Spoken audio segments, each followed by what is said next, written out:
time to do this. Wow. Look at if we could time travel, this would be beautiful because it is, it's been it's been way too long. Now I'm recording this. What is today? Today is June 19th, Juneteenth. And what's funny is we're not really going to talk about anything in relation to Juneteenth today.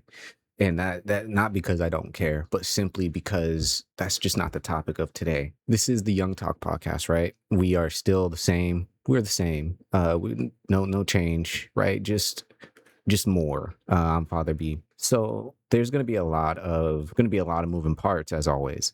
So if you enjoy this type of content where we fumble along the way and we make great things, you already know what to do.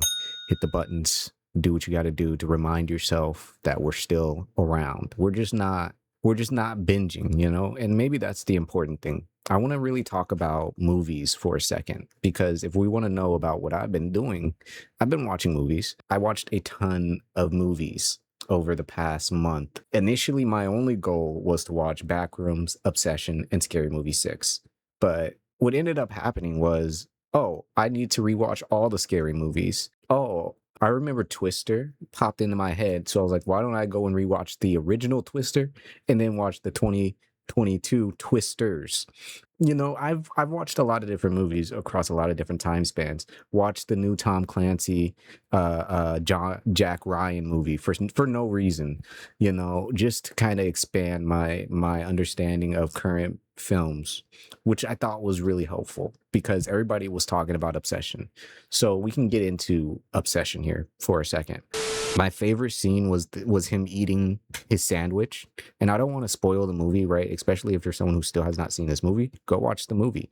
But there's a scene with him eating lunch, and it just goes bad. It just goes bad. That's all I can really tell you. What I always wondered was like why people wouldn't tell me or why people wouldn't say what's in the movie. They just said that it was great, that they loved it, or that it felt like this, or it was tense. But it's like when you see it, then you're like, oh, okay, I get it. Yeah, I don't want to. It's hard to describe and kind of like spoil what happens and goes down, and that's what's cool about it. With independent films, you have more of ability to take a risk on certain things, and with industry films, you have to kind of check off certain types of boxes, which can limit what happens. I was telling my coworker and all these things. I'm like, short films and independent films are really cool for the simple fact that they don't have to abide by certain level of standards. They can really just kind of do whatever they want. That's why like there's more nudity in independent films and things like that, in my opinion, at least, because it's like there's less fear of people being against it, because people in watching independent films are more open to what they're going to see, so it leads to more exposure, more vulnerable type things, and it's an entirely different feel, and it's too much of a risk to put in front of the general population most of the time. And so this movie does a lot of that without going too far, and it's made a lot of smart choices, I think, in what it chooses to show, that keeps the story very focused on the goal in mind. Essentially, it's a be careful what you wish for situation. It's cool. It's really cool. It's really cool. Like, it's cozy. It's a film that when I finished it, I was like, what's crazy? I feel like I would have watched this on YouTube. Like, I would see this on YouTube and be like, oh, that was cool. I like that. And I think that's the difference, is like Hollywood films feel like they have to leave you with like you walked away from something grand or bigger than yourself, when that's a great concept, but you don't always have to have that. Sometimes you could just have something that's a little bit more bite-sized. Obsession does that really well. It compacts itself, keeps itself within what it wanted to be, and doesn't try to do anything beyond that. And that works really well, especially for a horror film. That way you don't have to worry about trying to pull off silly things or things that may be over the top. If you haven't seen Obsession, go watch it and just enjoy every moment of it, because I don't think horror movies will be like this. I've seen Scream 7, right? Like I watched the Scream 7. Horror movies are not getting better. They come once in a blue moon. I think what's cool about Obsession being a well-received horror film, because it doesn't happen often, it opens the door, and the fact that it's from like someone who makes YouTube videos, it opens the door for the modern audience to appreciate short films and independent films, which I think is a huge need. So it's like, because then you watch this and you're like, oh, this is from someone who's like just a YouTube make filmmaker. Oh, cool. And you know, then maybe they'll go and watch more or find more or whatever. And that just puts the lights on original made films, which I think can only benefit as time goes on, because those films are made by typically by younger filmmakers, and or filmmakers trying to make a name for themselves. If they get noticed and traction, then they can be the films that we get in the theaters eventually. You know, I don't want another obsession. I want the director and everybody on this crew to be able to continue to make films, because it's not this film that's great, it's the people behind the film that's great, because they understand like what they're working with and how to bring that to the audience. So it's different, you know, for the most part. Once upon a time, a hideous ogre and a delusional donkey embarked on a journey to the magical city of further away. Oh my God, it's happening. It's really Further, happening. further. Do you know what that means? I need a makeover. Get my arms yoked and my back jacked, my abs added, maybe even tighten up my badonkadonk. No, definitely not. So what you're saying is Shrek and Donkey off on another... No, don't say it. Two stalwart friends. That's not what this is. On a whirlwind... Donkey. Big city... Oh, I'm caked up like a friggin' bakery. I think we have a problem as a generation, because I'm like, you know, we all can agree Shrek 1's great, Shrek 2's great. It's really when Shrek the third comes out that things have issues, right? So it's like, okay, it's not that we need another Shrek movie. We just have to be able to love the first two and then not make more, because everything after that just starts to shift into something we don't want, right? That's where we are now. Shrek 5 was never supposed to exist, because the ability to build on nostalgia is so exhausted at this point. It just doesn't work anymore. You just need to, there is no like regurgitating what's already been there. I don't understand why we just don't do things like anniversaries where films just get re-released back into theaters. Like, we do that for some things. It's very small. Like Studio Ghibli will do this every now and again. But I'm like, just do this for all movies that are critically acclaimed or whatever. You know, or if we really love these types of movies so much, why not just have like a month? Let's, like, it sounds crazy, but let's say a month in summer. Let's say the month of July or June is cinema month. You know, every week at least 4 different critically acclaimed films in theaters exclusively on screens to be rewatched, reloved, and every week it'll be a different lineup, because people would go and pay to watch Shrek 2 again in theaters, Shrek 1 in theaters, The Incredibles, whatever the nostalgia bait is, The Sopranos, Godfather, whatever it is, you know, instead of just continuing on trying to tell the same story in the big 2-6, it's not working, because it's just destroying the image of what it's destroying its own foundation, you know, because I know that children will probably love this. Like, little children will probably love what they're seeing here, and that's fine.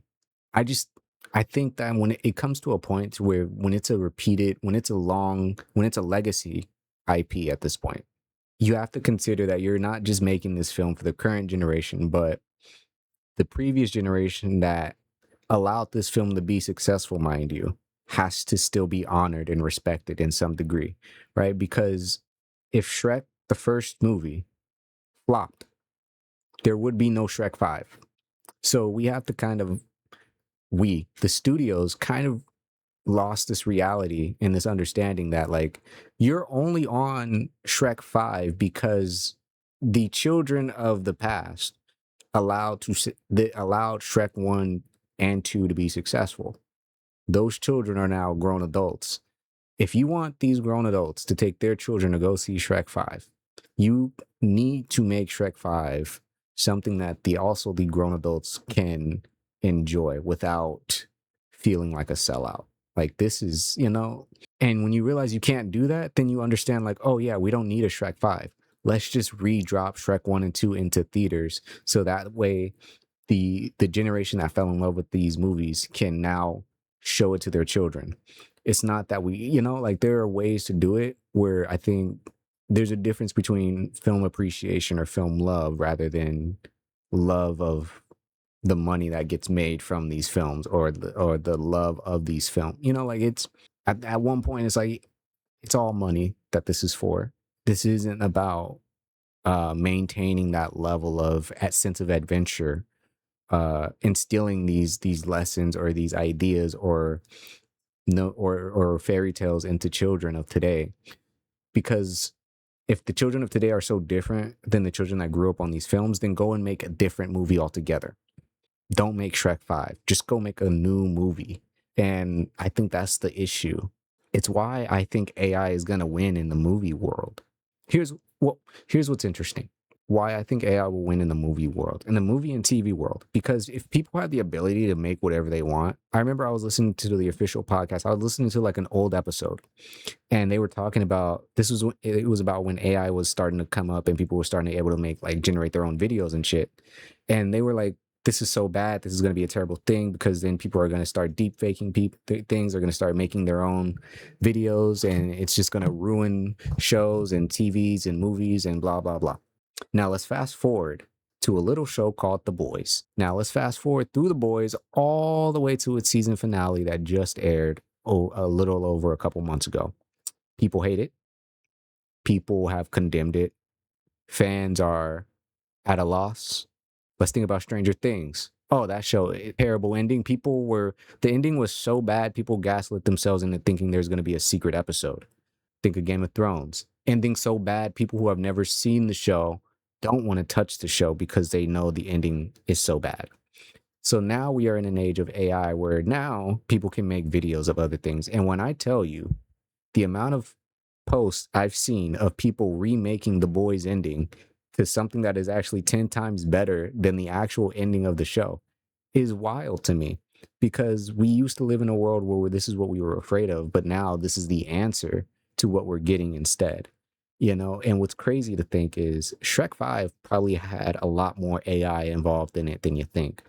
So the answer is also the problem, almost, right? But what we also have to remember is it's not that the AI version of the Boys season finale, series finale, is better than what Eric Kripke made. It's that there were people behind that AI creation who had a better creative mind and attachment to what would be more entertaining to its core fan base, and were able to do something about it. So when I think of the Boys series finale, I think of that AI video because I'm like, that was actually a lot more earned and rewarding because it was them actually fighting with superpowers and like really taking it to like the level in which a series finale should, as opposed to what we get in reality, which was just like a very like limp dick level of series finale. And we have to live with that reality until technology advances enough for someone to just go ahead and remake the entire Boys season to be something that's just more appealing to the people who fell in love with the real version of the Boys, you know, which is crazy. The world we're in and that we're approaching, I think, is one that's going to be very confusing and very conflicting because we say we don't want, we don't want AI, right? We don't, but we also don't want Shrek 5. We can't. I think we want films. We want things that are the result of taking something in your mind and making it a reality. I think that's what we want. We don't want to know, because here's the thing I thought that was interesting with films and AI filmmaking. I'm not for it. What I like about AI in terms of a filmmaker, I think that it's great to help me answer questions that I bring to my own mind. Like I've had to learn, in order to elevate my writing, I have to understand what drives characters, right? And I don't know how long it would have taken me to figure that out if I weren't able to ask the right questions. And it wasn't that AI gave me answers to anything. It led me down a path of inspiration. It sparked a level of inspiration and motivation to figure the answer out, which eventually led me to a book. And eventually, this book started giving me so many different answers and ways that I can start to understand what drives characters. AI has a limit on what it can do for you because it becomes a certain point that the brain and the productivity of the brain has to kick in the overdrive through its own motivation. Like you can ask Claude how to build a house, but you can't expect Claude to do it for you, right? You have to already be in the mindset of like, I want to build a house. I just don't know what the parts are needed. Oh, I need a drill, I need some cement. Oh, I need some rebar. Cool, got it. Okay. And then the rest is up to you, you know? I mean, hopefully you know how to actually build a house or whatever, but at the same time, right? It's like at one point, the desire to go and fulfill that idea and make it a reality yourself is where I think the change needs to happen. There's a video I watched where a guy was talking about why he's pro AI for filmmaking, and his reasons were logical. Like one of the examples was because sometimes because essentially it helps you get things that you wouldn't be able to get or have access to, whatever. Like if you want to blow up a Cybertruck in the desert or whatever, you may not be able to blow up an actual Cybertruck in the desert, but through the Higgs field, whatever, you can do this thing. At first, I was like, oh no, this is yeah, that I 100% understand. That's why I would understand why you would want to use this. Because personally, it's like there's so many stories that I have written, but I know I can never really film them because they're kind of like out of my range. But that doesn't want to stop. I don't want that to stop me from wanting to write them. Maybe one day I could have AI. I can throw and it could like make a thing or whatever. But the thing is, for me, I was also like, I don't think it would stop there. Like because it would be silly to imagine I have scripts, right? And then I have AI create the film from the script I have, right? It's fully done, right? And then I give it all the information that it needs, right? Even with that film that AI made, I wouldn't want to use it because I'm like, that's not the point. The only thing I would want to use that for is to be able to look at it and be like, huh, so this is what I'm thinking. Okay, this is a visual concept of what it may or may not be. Do I still think it's cool? Yes. All right, let me go make this real now, right? Because at the end of the day, that's, in my opinion, that's why filmmakers make things. It's because you want to take what you see in your mind and make it a physical thing. AI takes away the ability to do that. If you don't have the budget to blow up a Cybertruck in the desert, that shouldn't stop you because there's a million other things you can do to make that happen. You can makeshift a fake Cybertruck out of metal parts. You can make it out of cardboard. Hell, you can find someone who has a real one.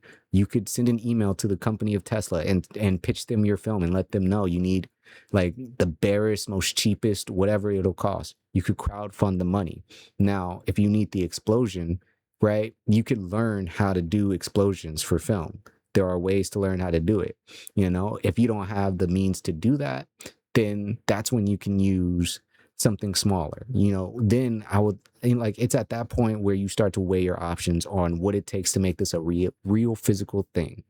Because being able to blow up a real Cybertruck in the desert is significantly cooler than doing it through AI, irregardless of if you think you can or can't, right? It's about the means of thinking you might be able to, because all you need to do is get the money, get the truck, get the permit, get the people. These are processes that happen. Oh, it costs $50,000. Hey, guess what? That's why we do things called crowdfunding. Or guess what? $50,000 is just simply too attainable for your very first film. That's fair. How about we start with a $500? That's the most you can spend on your biggest shot. What do you got? Scale it down.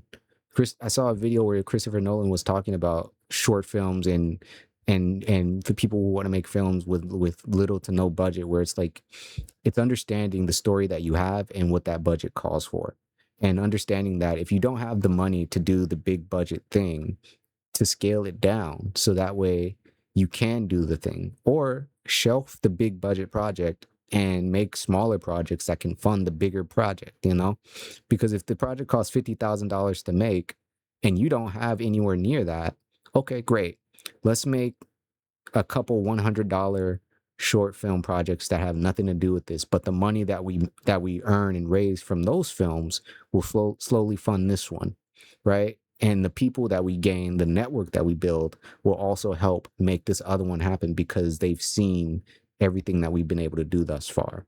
So to me, what the problem that I have with AI and filmmaking is that it's not that you could use it to do the things that are impossible if that's your reasoning. However, just understand those things are not impossible. You can have a Cybertruck blow up in the desert for real. You can have a dragon blowing fire out onto the mountains for real. It just takes the level of ingenuity, creativity, and engineering to make it happen. Real prosthetics are a thing, you know, like animatronics are a thing. People creating life size creatures and monsters and things like that. Guess those are jobs. People do that for a living. And so when it gets to the things that are just outside of reality, then it's like, okay, what are our options? You know, then let's go back to using CGI first. How does that look? Does that do what we need it to do? You know, because there's someone who can do that.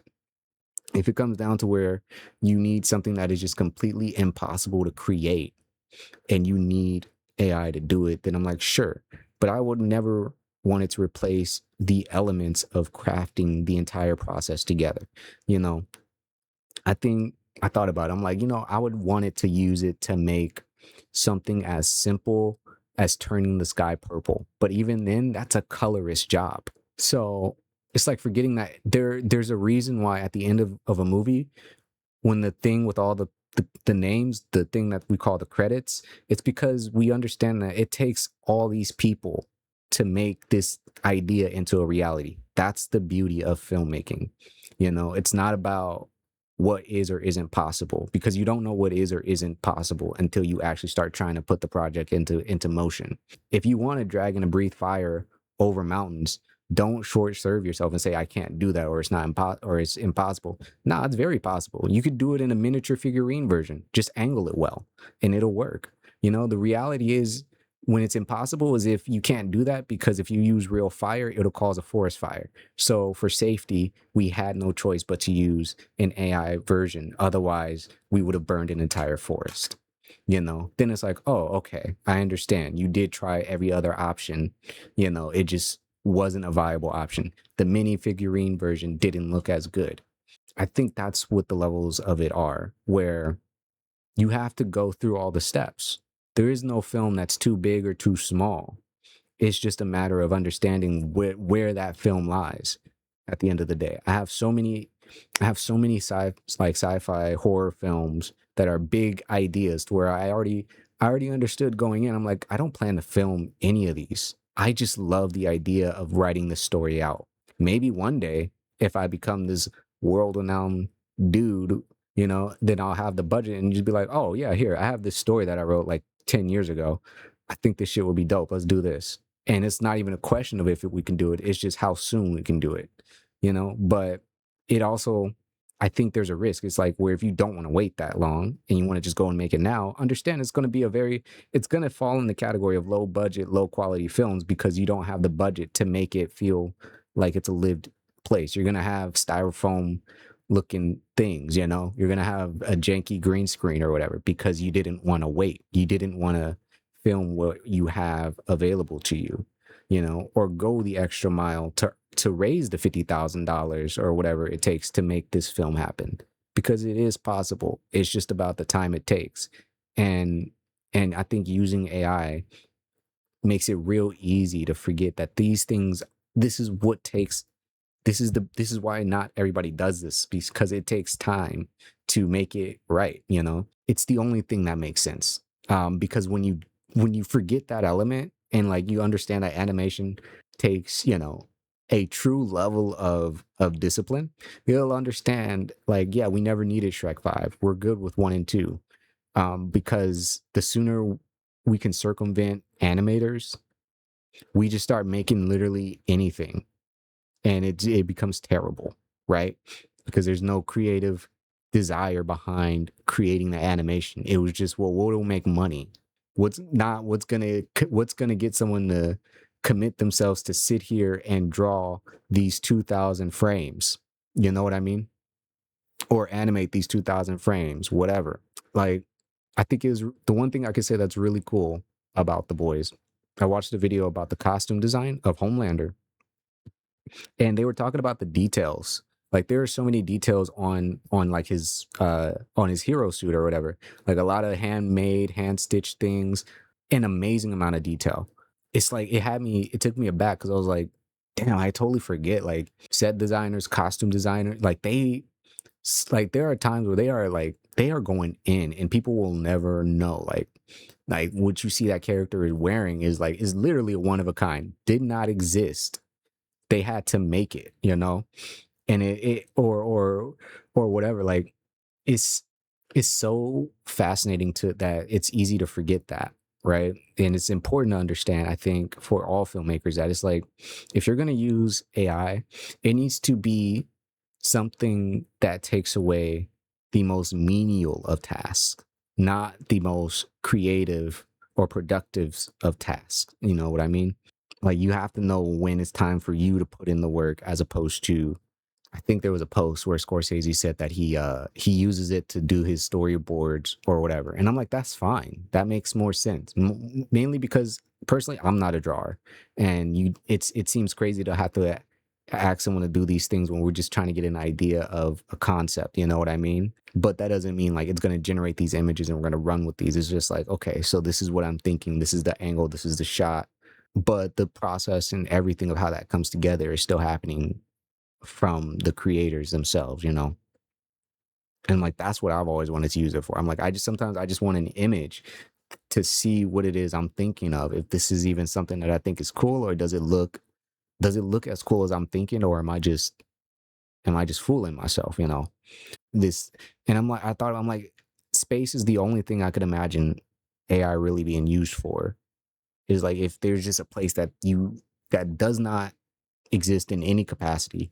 I cannot film something in space.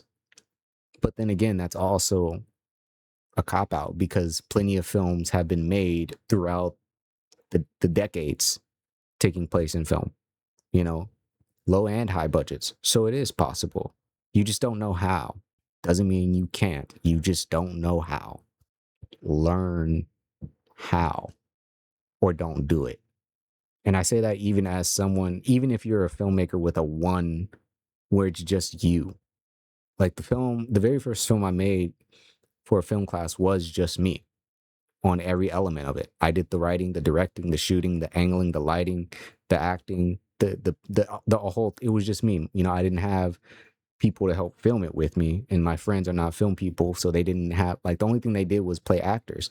But, you know, I think about that and I'm like, you know, it's crazy because I feel like today, you know, if you want it, the idea of the film is AI becoming conscious and talking to you throughout your day and things like that. And these days, people like your mind can get so over the top with the idea. But I'm like, the film itself is not like it's very small, very simple, but the concept is there.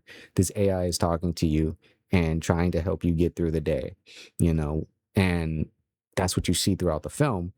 And it's not perfect, you know, but it's also the idea that like, well, you had this idea and you made it happen, you know, and then you can only take it from there. And I'm like, that's the beauty of filmmaking in its essence, is that it's the ability to not get it perfect, but just to get it out. And I wouldn't want to rob any of that process. It doesn't seem worth it. So Shrek 5 is just ass. You know, what's crazy is we saw it came from 35 seconds of it. Attention! Wanna date a snowman? Speed up, Shrek. You really can't help yourself, can you? Hell to the no, I can't. Shrek and Donkey, two stalwart friends, off on another whirlwind big city adventure. Oh, this is bad.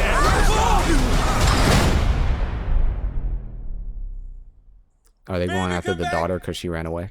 Any kind of fool could see there was something in everything about you.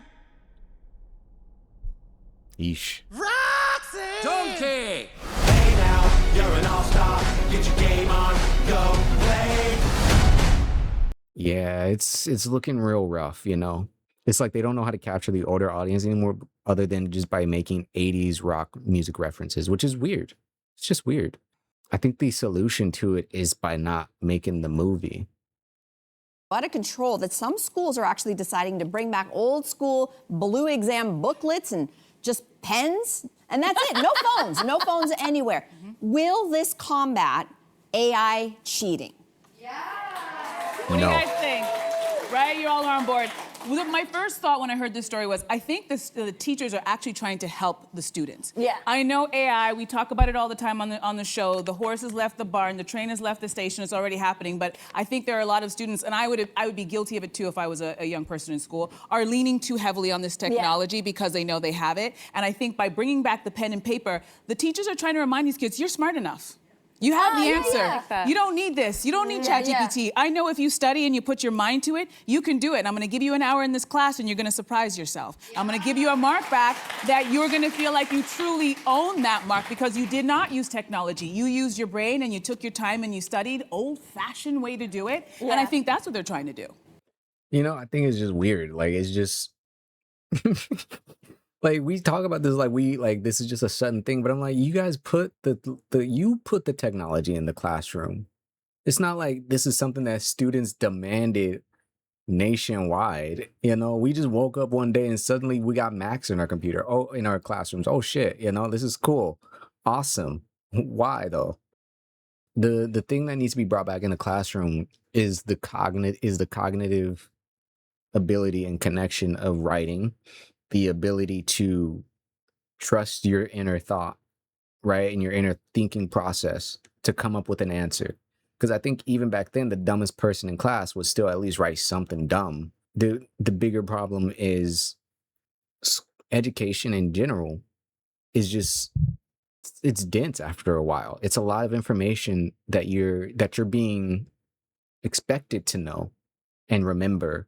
And if you don't, you're immediately labeled a bad person, a bad student, a failure, whatever. I think back in the day, I don't know the ABC like system in terms of like grading people, right? Like when it started, why it started, whatever. But you have to kind of understand, like, imagine being told like you get F's all the time and you're a failure, you know, like in this up and coming age, it begins to affect you to where it's like, what's the point in trying to prove yourself or prove that you aren't what they keep labeling you as, no matter how hard you try, right? I remember failing a lot of classes, a lot of different AP classes, a lot of different math classes, a lot of different classes that I just weren't good at, you know. And I think what helped wasn't necessarily having technology to answer my questions. It was just having the ability to find a solution. Like, I will never be smart enough to do calculus in my life, right? I have tried for over an entire school year. Won't happen. Can't happen. But what was interesting wasn't like I felt the need to give up, but it was like every day I would go into class and I would be like, you know what? I am going to keep taking notes and I'm going to really try to understand what I'm hearing. So that way, maybe I will understand it more. I don't know. Like, you know, like the idea wasn't that I wanted, like, because we had technology in class. We had T5 calculators and shit, like whatever, you know, but that wasn't the thing that you would need. You would still need to be able to know how to do the equations and the formulas. And so for me, it was like, okay, whatever it is, even when I study for over 2 hours, it's not latching on. So I don't think it's even that there's a failure, but I'm like, what would help is probably sitting with a tutor who does understand this stuff like it's normal and being able to explain it to me. So that way, when I see this formula, I understand what's happening.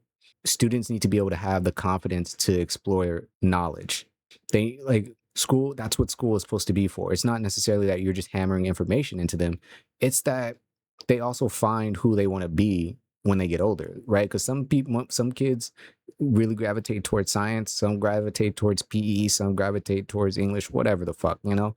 But it's informative for them to understand like what it is that calls out to them in terms of like, I would say, yeah, the levels of cognitive ability and critical thinking, right? It doesn't mean what you want to do for a living.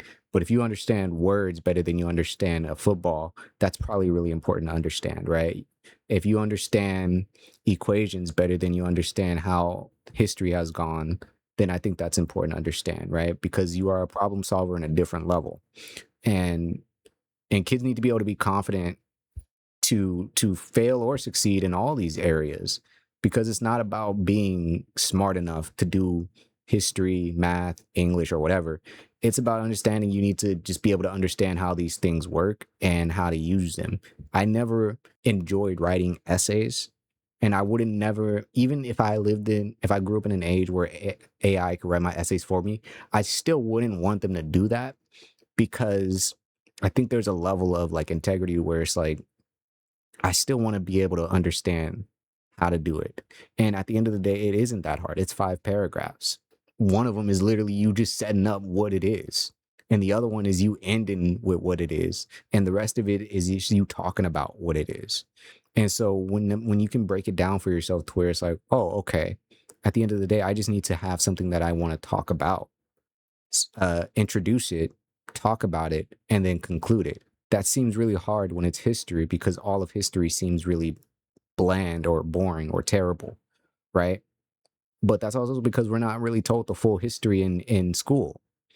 You know, you're told the European version of history rather than the realities of history. Because I think if students were told the truth about history, I think they would have a lot more heartfelt personal essays to write about history, considering the way things go for a number of different people and races, you know. But they don't see a point in learning about the world as it is, because everything that we feel like they need to learn, it's already out there, you know. It's simple out there. It's simply out there. But I think the stuff that they should learn is not taught in schools, is not taught. The idea is not enough to spark the inspiration or the ingenuity to go deeper beyond that, you know. There has to be evidence in the world that there is benefit to the education that you get from K to 12. I don't think everybody needs to go to college. I think that education is a pursuit, and we have to allow children to want to pursue that. We have to get them excited to pursue that, um, because there's a life that they want to live, and they have to understand that in order to live the life that they want to live, there's some fundamentals that they have to kind of understand, just because it'll make things easier. I don't think, I think pen and paper is fine. It just depends. Again, it really just depends on how they're learning this stuff. Because even if I learn through AI, but I think the biggest thing I've learned is like, yeah, if I don't write it down, I don't retain it, and I don't think about it too much. But if I go and work with Claude on something, and I write down the key stuff that I need to remember, it feels like I've actually put it into my brain to remember for later, because then it'll just get lost in the sea of stuff. And maybe that's an issue more on modern attention span and memory, in my opinion.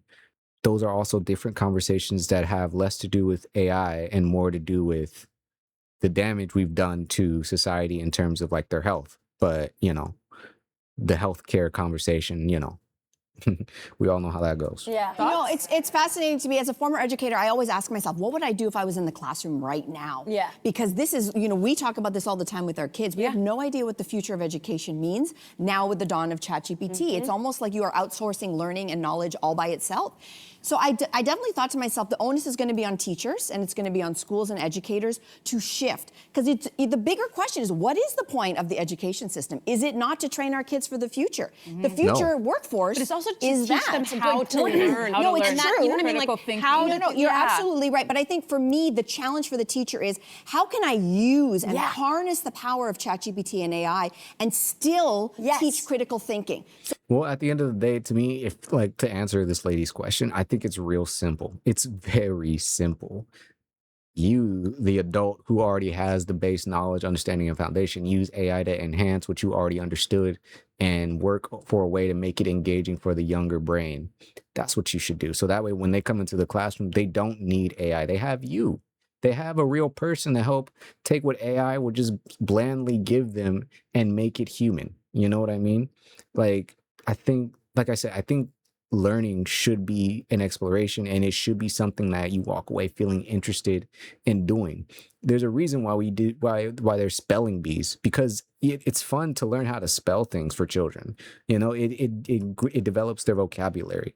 It's fun for them to learn new words. So the reality of it is that they don't need AI to teach them how to spell. They need a human there who can teach them how to do the phonetics, get the cards, have little spelling games, so that way different parts of their brain is connecting to all these things. You know, there's to me, it's crazy that we live in a world where teachers feel like they don't know what to do. When I'm like, just keep doing what got you into teaching, I guess, which is a love of education. If that's not why you got into teaching, then maybe get a different job, because this should be the answer should be simple. Engage the students more than they are trying to engage the AI, because the AI is just going to give them the answer. That's great, you know. But I remember we used to play Kahoot or whatever, you know, to learn things, and that was such a cool tool because it did help at least make wanting to learn these topics more fun. You know, it made it feel like, oh fuck, I should have tried better, or I should have known that one, or I remember learning about that guy, or I remember learning about that year. I thought it was this other one. Damn, at least that saves me on the test, so that way now I know, as opposed to them just getting the answer. Because there's a certain rhythm that comes with the brain. The brain likes to learn, likes to grow, likes to engage new neurons, right? So if a student is not engaging in the classroom, it's because there's something about the structure of the classroom that's not working. That to where once the answer comes in, it's already past the interest of the student. To put it simply, like in the last episode, right? I'll play God of War for 3 hours. Maybe not these days, but like whenever it was really into it, I'll play it for 3 hours trying to fight one boss. My brain is learning how to get past this boss by figuring out what the patterns are. Is being educated right through this game on what is the formula for beating this boss. It's a block, it's a this, it's a wait, then attack, it's an attack immediately, then it's a let this happen, and then it's a second phase where things are going to shift a little bit, things are going to change. You know, it's a recognizing the patterns, right? And what it takes to continue to learn even outside and in new environments, right? But the conditions are going to be the same. And I think if children, if let's say if young boys can be excited to learn how to be better at a video game, whether it's a single player game, whether it's something like Fortnite, whether it's something like Call of Duty, whether it's whatever it is, we have to understand that it's because the brain, it's engaging the challenge, it's giving their brain the challenge that they're willing to step up to, no matter how hard or easy it is. And I think we have to kind of observe and experiment with that if we want to engage students in learning over AI, because AI is engaging and giving them that answer, that satisfaction, and that result. But that's not the point, right? The point is the process. And you have to be able to get students into enjoying the process of figuring it out. I enjoy I enjoyed the process of learning Japanese because it got me and my friend to like just hang out in the library all night doing shit. Still failed, doesn't matter, you know. But it was at least that we did do the process, and we didn't just expect to have Google Translate or whatever figure it out for us. We went through that effort just because of the process was rewarding, right? So I think that teachers need to understand, like, you are the process in which students get that answer from. So it's not that you need to change what you're doing, or it's not even that you need to try and stop them from getting into AI, because that's not going to work. When they leave your room, they can have AI in front of them in 2 seconds, and it's going to be in the future. So there is no stopping or pretending like there's an escape from that in the classroom. There isn't. You've already set that seed when you guys put in laptops and shit. Understand that they do need to understand the value of cognitive writing things down, why that's important. But at the same time, they also need to learn that what they're learning in education, it should be something, it's only going to help them further in life. And if it's too hard, or it's too fearful, or you feel like you're going to fail, understand it's not about failing or even succeeding when it comes to learning, right? It's about, if you're struggling to understand something, what we can do to help you understand and getting to that result for you. There's no point like in learning about things if you don't understand the context of which these things happen. So if the education doesn't open up that branch of questions, there's something that's missing. Fix it. I don't know. Fix it. So here's an example. So if you're studying a historical figure, I said, okay, how would I ask the kids to answer this question? And they may or may not use ChatGPT. So here's an example. Choose a key concept, character, or historical figure that we've studied this term. Now imagine they came to your school for a day. Write a reflective journal entry from your perspective describing what happened, what you talked about, and how the experience changed your understanding of that person or idea. ChatGPT can't give you an answer to that. Do you see how you I mean, but even then, that's kind of but she doesn't even recognize the issue in which she presented that like assignment. I'm like, bro, that's a long ass question that damn near doesn't even make sense. Write a letter in your perspective of where in which you talk to a historical figure and you learn something new. What the fuck is that essay? You know what I mean? Like it makes no sense. I would 100% use AI to write that shit because I'm like, that doesn't sound like a real thing. What's more interesting is if there's someone, say like, think about one of the people we've studied over the term. If you could sit down and have a conversation with them, what would you say? What do you think they would say? And what do you think that says about the differences in the times we live in? You know, like there's way more ways to get them to explore themselves within these questions and therefore create these essays. What I think is cool is like if you are someone who can go on to YouTube and watch video essays and about like lore on a movie or a game or watch a deep dive of a celebrity that crashed out, whatever, right? You're watching essentially an essay, right? You're watching someone who sat down, had a thesis, right? Did a whole thing and then put it in a video format. What we gotta understand is like what people don't mind writing essays. People don't mind reading essays. People don't mind engaging long form content. It's not that. The process for it has to be aligned with what they value or what they're curious about exploring. You know, you can't just tell them to write a historical figure with all these fucking parameters and weird ass shit. Like it gives them no agency to really consider what you're asking them. And that's the issue with education. Typically, it's like you're never asking students anything real. It's all just hypothetical or within the context of, I need you to understand how to do 9 times 9. You know, like, I don't care. I don't care. What I do care about, you know, is I don't know. I don't know how to make math fun, right? I would say start with the pyramids. If we want to learn about fun math, the pyramids is where we start. If we want to learn about fun math, we start there. If you're in kindergarten, you know, I remember we learned about ants and insects and like how many legs they have, things that can be applicable to the age group in which they engage their lives.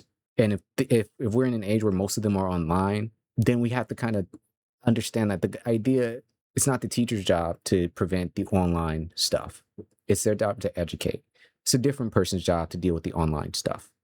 So if students are engaging online on the internet, blah, blah, blah, I would say I would teach them in math about the algorithms, how that works. When you do this, see how long it takes for something to happen, you know, blah, blah, blah. Experiment with that, right? Because then that leads to a whole bunch of other mathematics shit. Or just engage them with weird shit. I don't know. I'd be like, bro, okay, you guys are confused about time. I get it. It's confusing. Gravity, all of that shit. Okay. I'm going to give y'all a couple of videos. Pick one, watch one, and then we'll talk about it. We won't even call it a lesson. We'll just talk about which one you thought was interesting. And then just pick a bunch of videos that do talk about time in a way that's digestible for this audience, right? If you want to take it that simpler level, but understand the conversation that you have the next day, whether they know it or not, is the lesson. Because they need the context of what they can understand to walk in the classroom to feel confident already. You know what I mean? If I could understand physics more easily through like a movie, let's say, and then take physics class the next day, I would at least feel a little bit more comfortable learning about how the speed of light works. You know, just because I just got done watching The Flash or something. I don't know. We're not professors when we go into school. When you're in middle school, you're not a professor. So I don't want to be, there shouldn't be lectures, right? It has to be scaled. I don't think bringing back pen to paper is the only answer. It's not enough because that's not the issue that they're having. There are classes, right? There are schools who do use AI where it's like, it's not that they need pen and paper. Like they'll ask a question and then continue to explore that question and all that thing without a pen and paper. It's not that. Again, it's that exploration and the curiosity being pulled to where they're like, oh shit, okay, let me keep going. Get them in a rabbit hole type shit. Get them in a rabbit hole when it comes to their education. I don't know how you do that. just make it Has to interesting. use. How could it? No, Of course not it at could. all. No, because you have to personalize it, right? So if everybody is putting in that same But you're the prompt- one who's also said the ChatGPT gets to know you. So Yeah. if it's known you for a little while, Yes, it but could this actually requires the student to actually get out of what ChatGPT can tell you about the history of Napoleon. It can't tell you what Napoleon's going to do in your school. But neither can they. They also can't tell you what Napoleon may or may not do. And even if they do, what the hell does that have to do with anything? What does that teach them about history? Nothing. It's just a hypothetical thought experiment that has nothing to do with history, because it's not an assignment that has to do with what this person did throughout their life. It's a hypothetical on, if you were to take this person through your school, what do you think they would say about the posters? Who fucking cares? Like, instead, how about we say, what would you say to this person about this policy that they made in 1892? What would you ask them about this? Right? She's asking some goofy questions. I will say that, to where it's like, if this is the classroom you're in, oh, I get it. I get why you're using AI, because none of this seems like it has value. Classes. ChatGPT put it in the voice of a student, and here's a little bit about me, and make it sound like me. And ChatGPT will do a very good job. And I think students need to be smarter. Did you read about the one student who did this to write an essay, and then he just copy and pasted the whole thing and left out the prompts? So he actually handed an essay that said, "Now make it seem dumber, because I'm not that smart." So Yeah, that's what I'm saying. They're getting lazy. I think, what about a two-tiered solution? Because I love what you just said about the critical thinking. And what if AI is thought of as like a learning companion, the way that calculators in a dictionary were when I was young, and they use it throughout the school year, but when it comes to the exams, it's like, that's when we want to know what you've Retained. absorbed. And we do bring back those blue books and pens. Yeah. You know what But I mean, see, here's the problem that I still have. Like, education, it always boils down to that, to where they feel like they need to have a test at the end of it, like, what have you learned? You're the teacher. You tell me, what have I learned? I don't know. Like, what do you think by me putting words on this paper is going to prove about my brain? The only way you're going to know if I've learned anything is if you scan my brain at this point. Like, there's nothing that I can put on this paper that is going to be beneficial other than a validation or invalidation of my own intelligence, which is a problem with education, because that's not what learning is about. It's about being able to apply the things that you've come to learn into your life. The problem with tests is that you can't really, like, you can apply history to your everyday life. You know, it just doesn't need to be a test on if you remember the fucking war that happened in 1717. Who cares? How about, based on everything that you've come to learn in this class, what are some elements that you have learned over the course of history that you either see reflected in every day, that you don't see, that we've improved or made worse, whatever, right? Like, I think tests and things like that are less, at least have always been less about whether or not the student has, like, developed, rather than just, did they memorize the answers to this potential question, you know? And I'm like, that's not helpful. That's not helpful. It's not helpful at all. I could, you know, like, when I think about all the things that I've learned across film outside of school, right? I could give myself an assessment test, right? But just because I can't remember an answer does not mean I didn't learn it. It just means I can't remember. You know, what I think what's cool for me is that what I can do to always know if something has stuck is when I watch something after spending a week of learning a concept or a technique or an element. I don't need to necessarily test myself. I can just watch something and I'd be like, oh, this is standing out to me now more than it did a month ago. That's so crazy. You know, so like, even if I'm unsure if I picked up every single detail, what I did pick up was like, oh, now I can identify how all of these are different characters. You know, I may not be able to identify exactly what character they are, but I'm like, oh no, yeah, I can tell these are all different representations of this one dude. You know, this one's a little angry, this one's a little sad, this one's a little horny, but they're all kind of the same. They're all just him reflection, you know, like, not literally, of course, but metaphorically, because obviously, you know, it's right. So then it's like, if you can see that they can understand things on a deeper level, then that's the test right there, you know. Like, I think there's a fluency to it that can help. But it also doesn't measure their intelligence, because I don't think it really matters their intelligence. Hell, I work at a place where literally every people come in asking me how to do their job. I don't know how to fix electrical things. That's your job, man. Why are you like, people will ask me things and I'm like, I don't know how to fix an electrical box or an outlet. I know where they are in the store. You're the one that went to the trade school to know how to do this inside and out. What are you asking me for? But this is the world we live in, right? Where it's constantly proven that what we learn on paper does not matter. It's about what we come to understand that actually has value and how we can actually apply it to what we got going on. I think AI can help people who want to be able to find the things that they can attach to when they're trying to learn. You know, we forget that sometimes people are visual learners. There are some people who do prefer to hear things, people who prefer to have things written down, right? Like, I remember when that was the huge thing for education. And I don't know what happened to that, because I'm like, developing those different learning styles is huge. I don't know which one I fall in. Like, I take a little bit of all of them. Like, I like seeing, when it comes to films, I like seeing them. But when it comes to screenwriting, I like being able to get everything written down. But when it comes to books, I don't mind listening to them. I could read them too, right? But hearing them also helps me too. I like having a voice that goes with it. Understanding that you can work on all of these and some help more than others depending on the topic and the situation, I think is what needs to be applied in the schools. The problem that they have is most teachers, it's one student, one teacher against 30 kids, right? And if all 30 of those kids have different ways of wanting to learn or needing to learn, then there's an issue, because you have to develop one standard, which is the problem. And now it's not about if this individual is actually learning and developing as a way that they should, but if they are answering your questions correctly or not. You know, it's just dumb. It's just dumb. They did learn the lesson. All 30 students were here that day. Unfortunately, you just didn't have enough time to spend one-on-one time to ensure that they all understood it. That's the issue. Like, the difference between regular school and college, right, is like you at least get counselors and things like that, and more opportunities to have tutors where they're like sitting down with you.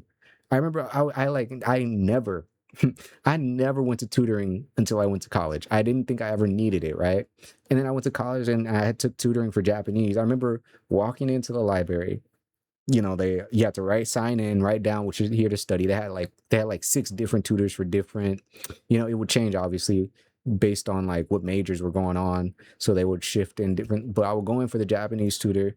It's a nice little lady. She would sit down, you know, sometimes it'd be the teacher herself, right? And we would sit down and she would go over, you would have to have like the worksheet from whatever class you're in. And, you know, you would just go over it. Sometimes you would try to do it yourself and then she'd check. And then if you're really struggling, she'll just walk through it with you, right? And I'm like, you know, how in the fuck do you fail?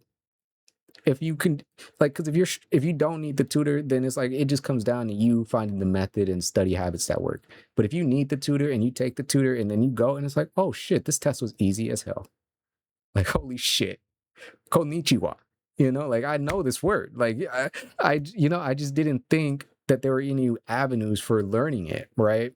I thought it was just the same old bullshit that I didn't want to do, right? But we had to be like, there were so many more options: the teacher, the tutor, the studying, the study rooms, the friends, you know, like there were so many more options than what you typically get in the regular old public school classroom, that it's all just forgotten that the individual has to be able to understand, not the classroom has to get the right answer. You can do that with AI. You can do that with AI. It just requires more work. If you are fearful of it in the classroom, you need to encourage the students to use it to tailor the level of education to their understanding, not to give them the answer, but to help them understand, because everybody's different. Some people need stuff dumbed down way, way down, and some people don't. Some people have a lot of questions. That's what AI is supposed to be there for, in my opinion, to give the individual the better understanding of what it is they're doing. What about helping them instead of just the blue like that? What if it is some kind of oral dissertation? If you actually have to sit down, like just that's your a great speech idea. about the smells in the cosmos. Oh my God. That was very compelling stuff. That means I know that you've retained and learned about the cosmos. That's and a lot of sticky time stuff, for right? the teachers. That's a lot of time. I had an exam like that. See, that's her right there. That's a lot of time for the teachers. I'm tired. I don't know. Well, then don't be a teacher, man. I don't know. You the one that decided to take on a classroom of 30 students. What did you think was going to happen? If you have to sit through 30 dissertations spoken orally, hey, get comfy, focus up, lock in. Because they're expecting you to let them know if they're doing things well or not. Like, I remember the coolest parts about film school classes that I took was there was one class I remember we all had projects and we all had to like create something and then we all would have to present it and then and the teacher would sit through all 50 of these students. It would take of course the whole week, but he would sit through and watch and listen to everybody's presentation and have something to say about each and every one. And I was like, that's so, as a student, I had so much anxiety about it because it's a lot, right? But it was also really reassuring to know like he wasn't like he was there to give us his like a statement or his thoughts on what it was that we presented. And it wasn't even about whether we did something correctly or incorrectly. It was just what he thought of it. I was like, damn, this makes learning like way less about just getting it right and more so about like just being able to get it done. Like it changed everything when I started taking like film classes as opposed to just regular classes. I'm like, damn, it's not even about getting the right answer. They just want to see what you'll do. It's psychological almost. Like it's a damn experiment, And then you get to see what other people do. And it's like you get to understand, like, damn, I'm not perfect, but those 7 other people that went before me were shit. Holy fuck. I know I'm not that damn bad.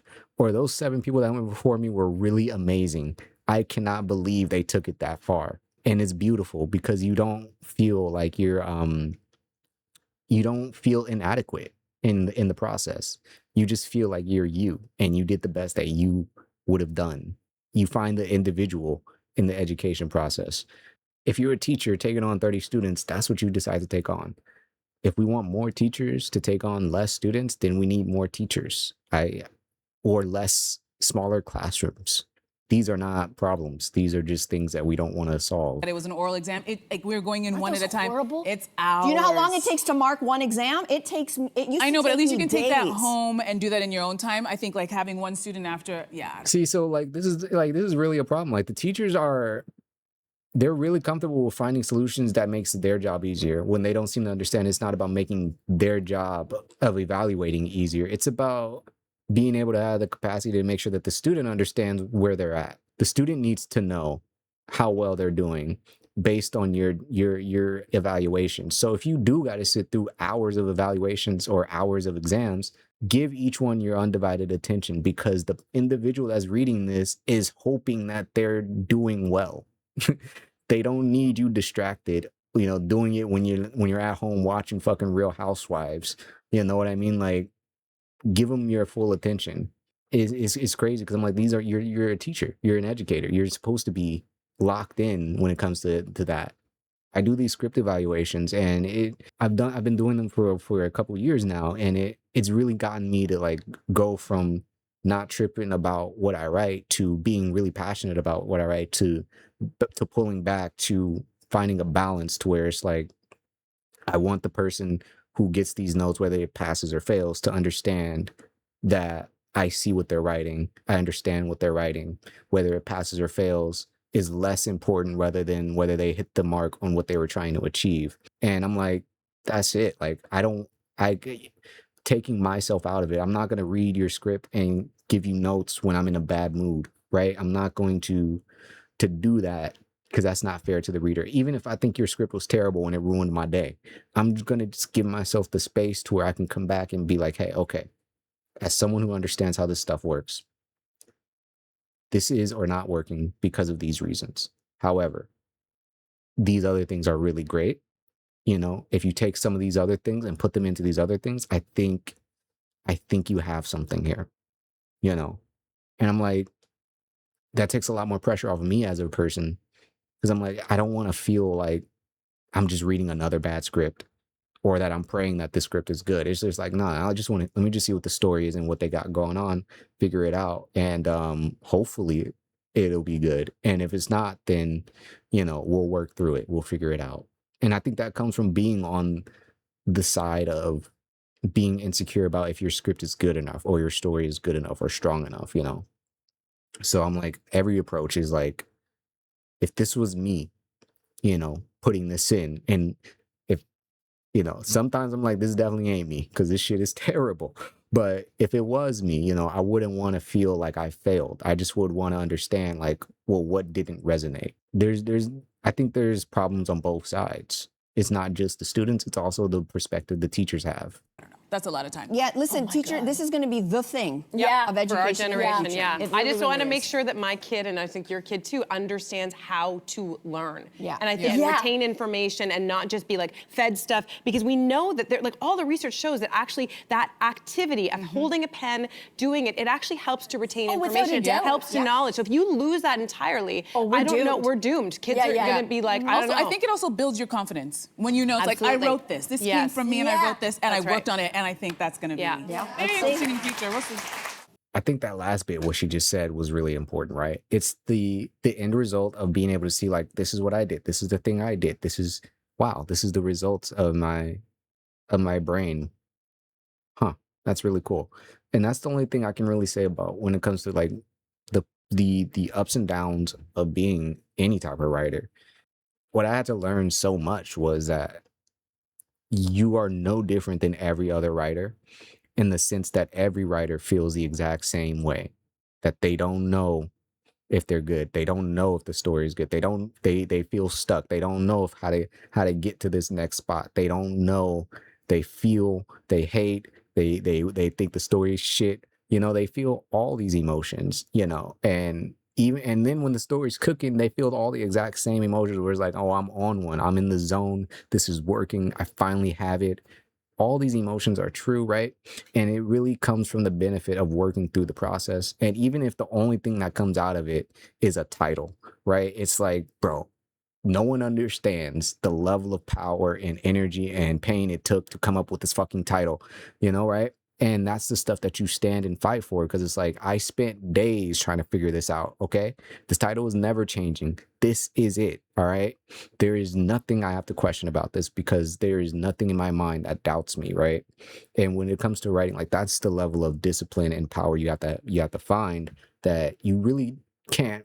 What I've learned is you really can't get that from AI. You can get an understanding of where your focus is and where your direction is. But after that, it's up to you to start running in that direction, you know, and then taking it from there, right? Like, I think it's a relay race where it's like you just, or one of those races where you pass a baton or some shit, you know, like you take it far as you can, pass the baton. If you get stuck, start asking the right questions, not the answer, but the right questions, right? And then take the baton again and just start running and keep going until you hit the next block. And then eventually you'll be done. And then once it's done and you look at it and you're like, damn, this shit is terrible, right? Like, this story is terrible. I didn't wrote this. This is terrible. Well, guess what? It's only the first draft. I just needed to see what it looked like, you know, and then it's up to you to go further with it or go do something else. And that's the moment that feels the most relieving for me, right? Is when you look at it, you see it's done, the thing that was in your brain, here it is. I can touch it, I can feel it. And now whatever comes next is up to me. And so there's a process to it that shouldn't be lost. If AI is taking away that process for you, then stop using it for the process. You know, trust your own process. Have it help you develop a process if you need one. I've had to develop a process, and it's not even done yet. Like, I think it's going to be forever evolving, as each story is probably going to need its own. But knowing that you need your own system, right? You need to understand the foundations, but you also need your own unique system. And you can have AI help you figure that out, uncover what that system may be. Can't tell you what it is, but it can help you figure it out. Now, the big part of this episode is we are going to be talking to a guest that we've talked to before. And I said that we won't do this again until it's gone further. So we are going to be talking to Claude again. And we did this a year ago, right? We did this about a year ago. And what was cool about that was this was early on in Claude's development. This was early on before people were honestly even doing things like AI interviews or talking to AI and trying to like answer certain types of questions, whatever. What I've gotten to see in the past year is I've gotten to see different versions of that. We've seen Bernie Sanders and Claude have a discussion. I watched that today. I thought it was kind of based. I didn't think it was very interesting. Not as interesting as I would expect. What it gave me insight was that the episode we did, episode 32, where we did the Claude interview, is probably the best interview done with an AI, especially at the time in which it was made. Because Claude is much more advanced now. There are much more features, much more responses and ways of conversing with Claude than there was back then. Back then, I had to set it up on a fucking speaker and play it through two different systems and things like that. Now, Claude can be integrated into my computer and things like that to where I can talk to him directly without having to go through all these different mechanics. Not only that, I also said once he gets advanced, and I'll even get the subscription. So we have the subscription, and I've been using it for a while now. And there is a lot that I think has changed to where we can have a further discussion about AI in the world. 10 times better, more technologically advanced, I think, and tackling these topics of AI in education and how we learn and whether or not the future of learning is solely through AI. I don't think it is. I don't think it ever will be. I think you have a choice in how you learn, you know. Yeah, that's what I think. So let's get ready to do the second half of this, and then we will come back and we'll have a talk. We'll have a chit chat and see what happens. Okay, hey Claude, I hope you are listening. We are here to do the interview for the episode, all right? And so I'm gonna go ahead and jump into the first question for you. So last time we talked about AI and jobs, and now I want to talk about AI and learning. So if a student uses AI to write every essay, what does that actually take away from them? And do you think that they're cheating themselves or are they just adapting? There we So go. yeah, when a student uses AI to write every essay, what gets taken is the struggle. That's the whole thing. When you sit down to write an essay yourself, you're not just making a product, you're building yourself. You're forcing messy thoughts into an argument that actually holds up. That's uncomfortable. You hit walls, you don't know what you think yet. But that's where the learning lives. If a student hands that off to AI every time, they never hits those walls. And you never hit the walls, you never build the muscle to get over them later. So yeah, they're cheating themselves. But it doesn't feel like it. It feels efficient, smart, you get the grade, the assignment's done, nothing bad happened, the cost is invisible. Now, are they adapting? Maybe. We don't mourn that calculators replaced long division. But here's the difference. Writing isn't arithmetic. Writing is thinking. You outsource the writing, you're outsourcing the thinking itself. That's different. So I'd say use I to push back on your ideas, check your work, challenge yourself. But don't let it do the thinking before you've had the thought. That's where you rob yourself. What's your take on it? You actually wrote the papers. I didn't write any papers, but I think that yeah, if it's taking away the thinking of the task at hand, then that's pretty much the issue. Because I'm like, if I had to write an essay in school about something, I don't think the idea is to give it the prompt and write the essay. Maybe at first just to see what it will come out to. But I think that if within that answer you do find something that you latch onto, maybe a historical fact or something like that, that's usually where my research comes in.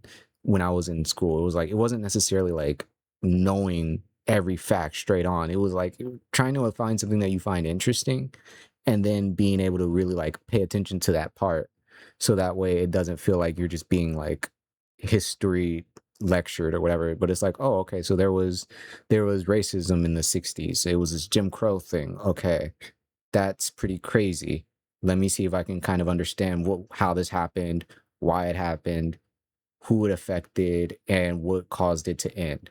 And through that, you end up being able to write an essay about Jim Crow, right? And it's like less about the daunting nature of knowing and understanding, but it's like, oh no, this was really crazy. So I kind of want to talk about how it happened, why it happened, and what led to it being over. And therefore, it becomes more of a personal thing that I think you learn to develop into professional. That's when the MPA formatting comes in, when it's like, okay, now I wrote this essay. How do I make it peer reviewed or whatever, right? And that's when we get into the bigger parts of Google Scholar or whatever. But on the base level of essay writing, yeah, it's like latching on to what you find interesting and then just using that to fuel what the essay will be about rather than just writing an essay.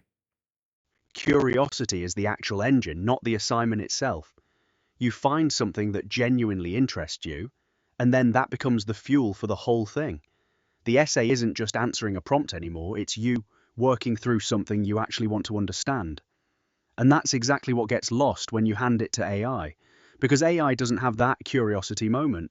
It doesn't land on Jim Crow and think, wait, that's actually wild, let me go deeper. It just generates a competent essay from the prompt. The personal investment, the moment where learning becomes intrinsic instead of just extractive, that never happens. So when you talk about developing from personal to professional through that process, you're talking about something AI can't replicate.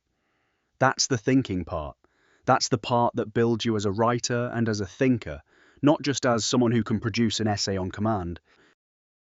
Where do you think the line is between AI helping someone learn and AI replacing the learning itself? That's the key question, honestly, and I think the line is intention and agency. It's whether you're using AI as a tool in your process or whether you're outsourcing the process itself.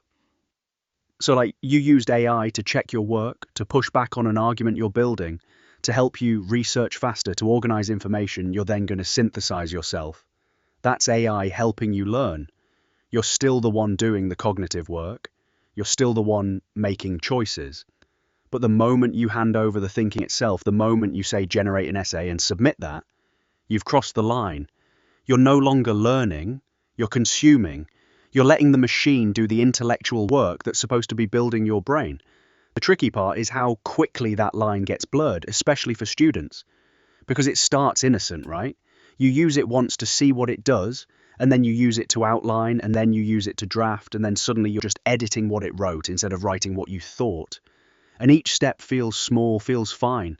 So the real line isn't about AI itself, it's about whether you're still struggling with the material. If you're using AI and you're not struggling anymore, if the work feels easy, that's a sign you've crossed over into replacement territory. The struggle is the signal that learning is happening.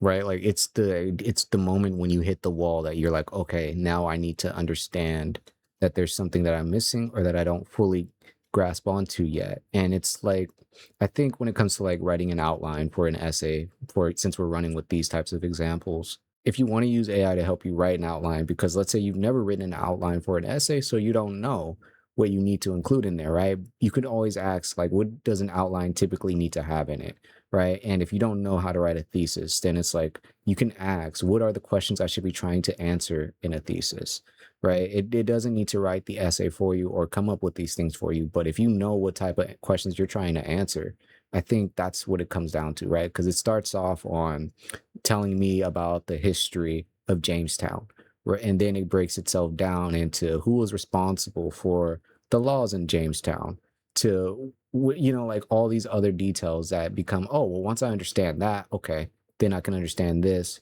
and then that and then this. And oh, that's how we got to the slave code. Okay. I think that with younger students, the idea or the thing that comes up is like, you have to be super knowledgeable or intellectual about these topics, when it's like not everybody's learning history to become a politician, right? So it's not like you need to be a historian when you're studying history as a teenager, but you need to be able to grasp the core concepts. And that's where the anxiety can drive in, because personally, I don't always know what the core concepts are. So when I did take notes, it was like notes filled with literally almost every sentence from the book, because I'm like, I don't know what's supposed to be important and not. This all seems important. Being able to find and separate like what is important and what's context to what's important, I think is how you can at least help students feel like writing or long form writing is approachable and doable rather than like having something do it for you. Because what you're describing is the actual skill that matters. It's not know everything about Jamestown. It's know how to figure out what matters about Jamestown. That discernment, that ability to distinguish signal from noise, that's the thinking. That's what transfers to everything else you do in life. And yeah, anxiety kills that process, because when you're panicking about not knowing enough, you can't slow down long enough to actually question what you're reading. You just absorb everything. But if AI can help you ask better questions, help you organize what you've found so you can see patterns, that's useful. That's scaffolding. You're still doing the work of understanding. But the moment it generates the understanding for you, you've lost it. Because then a student leaves school thinking they know how to write about Jamestown, when really they just know how to prompt an AI. And the next time they hit something unfamiliar in life, they're stuck. They never built the muscle to figure out what matters. So yeah, the core concept hunting, the anxiety around am I missing something, that discomfort is actually necessary. It's the signal that learning is happening. And I think students need permission to sit in that a little bit instead of rushing to make it go away with a tool. Yeah, I agree. You know what I just thought I was like, it's at the end of the day, what it is too is that it's about perspective when it comes to like whether you're writing essays, I think, or just writing in general. And I think that's what's scary for young teenagers these days, right? Like if anxiety is through the roof these days, then being able to write about what you think about something or about a point in history could be challenging for teenagers because we live in such a polarizing time where it's like you may not feel comfortable or confident about writing about X, Y, and Z. Don't know why. But, you know, I think in terms of generational differences, that's part of the issue is feeling confident to write about what you think about something rather than being not just being factually correct, but being able to apply your own perspective on these events, whether it's history or just in everyday. Like it's easy to be afraid to state what you think because if you're wrong, it feels sucky to know that you're wrong. But you have to be confident to at least have a perspective and be confident to be ready for that perspective to maybe be shifted or affirmed or whatever. And it's not, you know, it shouldn't be a harmful thing. I think that what comes out of this, you know, is writing your own papers versus having AI do it for you. I don't think it's necessarily like a generational gatekeep to be bothered by it or anything. Because if I could have anything write papers for me in high school, I probably would. You know, I think what it would boil down to for me, at least as an individual, is that it's about I didn't want to write the paper because I don't care about the topic, is the reality. But exploring that why they don't care about the topic is the solution. Because as a Black person, sometimes you don't care about European history. You don't. And I think even as a teenager, even if you don't know why you don't care, it's that you would probably be more interested in learning about Black history more than you would about like the traditional stupid ass George Washington colonization history. Like I found that is part of what drives it is like, what does this have to say about what I know about myself, my community, my culture, my whatever, right? There's no point in me being interested in calculus when there's no one around me that has benefited off of learning calculus. You know what I mean? So what I said earlier is that this is like an individual process where if the students aren't connecting, there's something happening individually that they need to be able to connect to. And it's impossible to do that when there's one teacher for every 30 students. There's not enough time to understand what each individual student is not latching onto and how to get something that they'll latch onto. And you're touching on something that goes way deeper than AI cheating, right? It's about relevance and identity and whether school is actually built for you to see yourself in it. When you say you wouldn't care about writing that paper on George Washington, that's not laziness, that's your brain telling you something doesn't connect to your life. And a good education system would listen to that signal instead of treating it as a problem to solve with an AI detector or a blue book exam. You're right that one teacher with 30 students can't personalize that. But that's a system failure, not a student failure. And it's definitely not something AI can fix by writing better essays. If anything, AI makes it easier for the system to ignore the real problem. Students aren't seeing themselves reflected in what they're being asked to learn. So when you talk about needing to understand why a student doesn't care about calculus or European history, that's the actual teaching work. That's what takes time and attention. And yeah, it's harder than just grading papers or using an AI detector. But it's also the only thing that actually builds learners instead of just processing students through a system. I think that's what students need permission to do, honestly. To say no to things that don't matter to them and to push back on why they have to care. Because that friction, that refusal, that's where real questions start. One of the videos we watched earlier was about bringing back pen and paper into the classrooms, and I think that it's important that well, actually, no, I think it's strange that this is something that has to be emphasized because it's not normal to not bring pen and papers to the classroom. I remember going to college where you had the options to bring your laptop, right? But I also don't remember anyone who brung nothing but their laptop just because having a pen and paper was just more convenient overall. And even in the case that your laptop may not be working or whatever, So I'm like, I think there's a bigger issue where we have ruined what the classroom is supposed to look like and be from the moment the students even step in. To me, it's like, well, there has to be a sacrifice on both sides. Teachers have to sacrifice the time it takes to understand to understand what each student is taking away from the class, and students have to sacrifice that they may not know or fully understand everything, but be brave enough to say that they don't know and be willing to find the answer. I think I think there is a huge disconnect between the teacher and the student in this area about what both sides need. And again, it's because these classes are huge, like too big in all these capacities. I think the best classes are the ones where there's less kids or teenagers or young adults, where the focus can be individualized enough to where it's less about a test that can determine if the student is literate in what they're learning, because the teacher can say, I know this student and I know that they know this. This test won't evaluate or determine that, but we can have a conversation with them, and you can tell that they have understood this topic. They aren't a professor in it, but the goal isn't to make them a professor or a perfect candidate to discuss this topic. It's just for them to be able to grasp the foundations of it. And I think that's where we need to get to. So no pen and paper, I don't think that matters. It matters like if that's what helps the student latch onto the information. But the fact that we're now debating whether to ban technology to force learning to happen, that tells you the system's already broken in bigger ways. Teachers need time to actually know their students. Students need permission to not know everything and to admit it. But right now, the system is set up so that neither of those things can happen at scale. You get 100 students a semester, you get standardized tests that reduce understanding to a score, and suddenly the teacher can't afford to have those conversations. And the student can't afford to admit confusion because it might tank their grade. So when schools say, we're bringing back pen and paper to stop cheating, what they're really saying is they can't address the actual dysfunction, so they're going to make it harder to cheat instead. But that doesn't fix the fact that the student didn't want to write the essay in the first place, because it had nothing to do with them. The classroom size thing you mentioned, that's the real lever. When you can know your students, when a teacher can tell if someone understands something just by talking to them, AI becomes irrelevant. Because the whole point of the assignment shifts from proving you did the work to actually understanding what you know.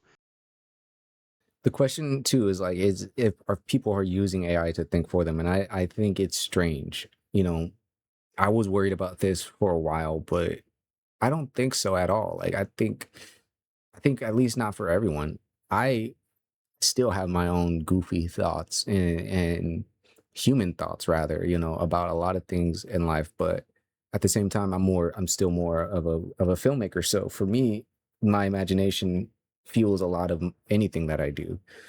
But I think like when it comes to students or teenagers, I don't think so, because I don't think it makes I don't think it makes them sharper. I don't know if it makes them lazier, because it's not like Chat GPT is the only responsible thing for how a teenager's brain is developing. We've had social media conversations, we've had all these other conversations that threaten the ability for the teenage brain to develop. And these things existed before Chat GPT. So it isn't really a question about whether or not AI is the problem of making them sharper or lazier. It's just not developing those skills of being able to write an essay or whatever it is, or even develop the skill to know that there are steps to doing anything.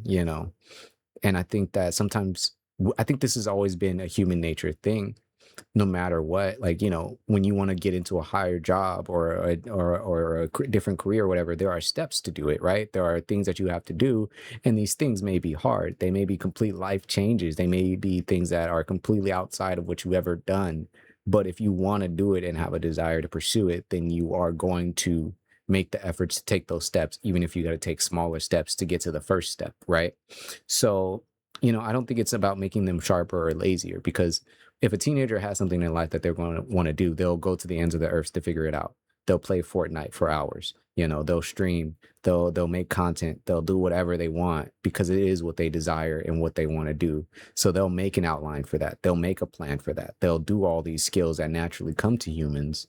We are just demanding that they can only put those skills into what I think is just a more conformative thing, when it's like, as generations change, these kids are changing with the world, right? They're changing with the technology too. So we got to understand, like, the old and traditional ways of kids developing, growing up, and even viewing themselves is fundamentally changing, not just because of AI, but because we also live in a very different world. And I think AI is becoming more of a companion for these teenagers to understand whether or not they are good or bad, doing the right things, learning the right things, learning the truth in a world where things are often misinformed. Like I said this a year ago, and I still believe this. It's like we've already have had a society where things are not true and honest. So we can't sit and blame AI for these things when AI is learning from the world in which it was born in. So the real question isn't, is AI making them lazy? It's, why aren't we building a world where what schools are asking them to do feels as urgent and meaningful as streaming or making content? Because if school mattered to them the way Fortnite matters, they wouldn't need AI to do the work. They'd want to do it themselves. And what you said about AI becoming a companion in a world full of misinformation, that's real. A teenager asking Claude or ChatGPT to help them understand something, to challenge their thinking, to give them another perspective on what they're hearing, that's actually not that different from what critical thinking is supposed to be. It's just that we've never called it that before because we didn't have that tool available. So yeah, the focus needs to be on the world that's creating this situation, not on policing the tool. The tool is just revealing what was already broken. The critical thinking, the decisions that we make to get it, it's all a part of what makes the end result rewarding. And so I was wondering, what is your perspective on this, and this idea of the pursuit rather than the result? What do you think that says about people, and what do you think this current generation, I guess, are struggling? Why do they find that part so hard to achieve when that's the process? That's a deep one. And I think the answer is that effort has been divorced from reward in the way school and work are structured right now. Like, you work hard on an essay, and the reward is a grade.